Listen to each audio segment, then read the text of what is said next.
Mahkamah Konstitusi dinilai lalai dalam mengambil putusan mengenai pemisahan pemilu nasional dan daerah karena dapat mengusik kedaulatan konstitusi Undang-Undang Dasar 1945.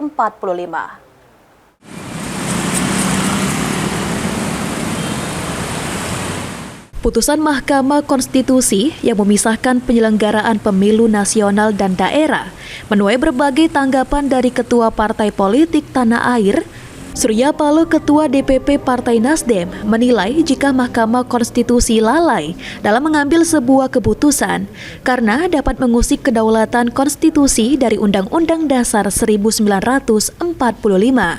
Oleh karenanya, Surya Paloh meminta kepada DPR RI untuk segera melakukan pemanggilan terhadap MK dan melakukan pembahasan putusan yang bersifat final dan mengikat dari MK tersebut. Kita berani menyatakan MK amat sangat salah. Nah, kita minta segera untuk ada proses pemanggilan kepada MK oleh Dewan. Tanya dulu, kenapa itu bisa terjadi sedemikian rupa? Atau ada barangkali titipan untuk bermain-main?